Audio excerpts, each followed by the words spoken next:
Hello guys! Woo! Ngayong araw nga guys is pangalawang araw na to guys.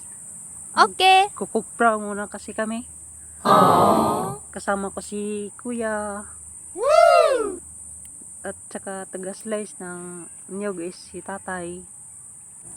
Guys, medyo marami-rami nga guys yung niyog guys. Mga 200 pieces almost. Yan. Kuya, todo trabaho. Wala nang panghinga. So yan guys, Tatay guys nag-umayos ng nyug sa para maluto. Yan, si Tatay yan guys. Yan. Si Kuya. Pahinga ka muna dyan, Kuya. Good job. May bukas pa naman. Yan, pinapakita ko sa inyo guys. Yan, marami pa yan guys. May nyug pa nga hindi pa naakyat. Mga bukas pa siguro yan. Nagpapahinga kami ngayon kasi bagong yan guys. Ako naman guys, magtutulong naman ako sa pagkukuha ng nyug sa yan, para madali matapos. Diba guys, pag nagtutulong-tulungan, diba, madali matapos.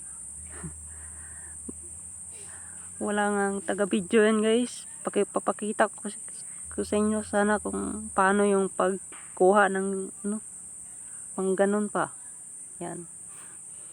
Wala kasing taga-video eh.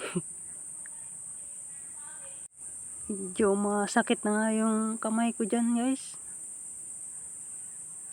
Kahapon kasi din ako, nagtulong pero okay lang. Yan guys. Sarap guys ng niyog, no? Niyog talaga yung lasa. Yan. Medyo mainit na nga guys, pero okay lang yan. At least para madaling matapos yan. Guys. Mahirap lang kasi kami guys eh. Kapag may tiyaga, may nilaga daw. Diba? Kaya sipag lang para makakain lang ng 3 pieces ng isang araw, okay na. Aww. Mga bukas pa siguro to guys matapos. Medyo marami pa kasi yung niyog eh. Pero okay lang, kakayanin. Diba? Kaya sa mga katulad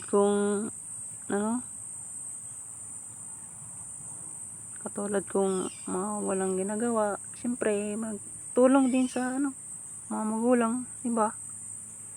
Guys, yan, enjoyin lang natin yung ginagawa.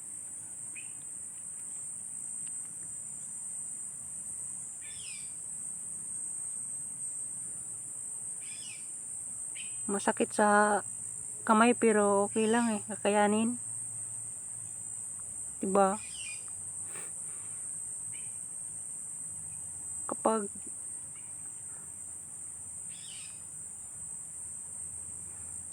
para may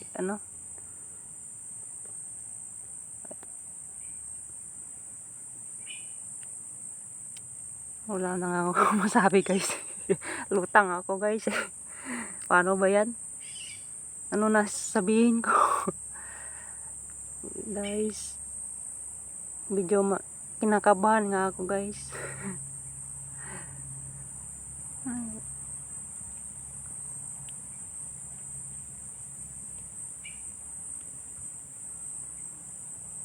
Medyo maikli lang yung video natin guys, pero sa susunod habahan natin ng konti para talaga sa inyo to, diba?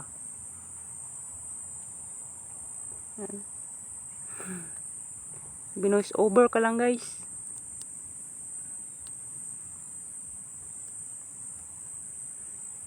Medyo napapagod na nga ako guys.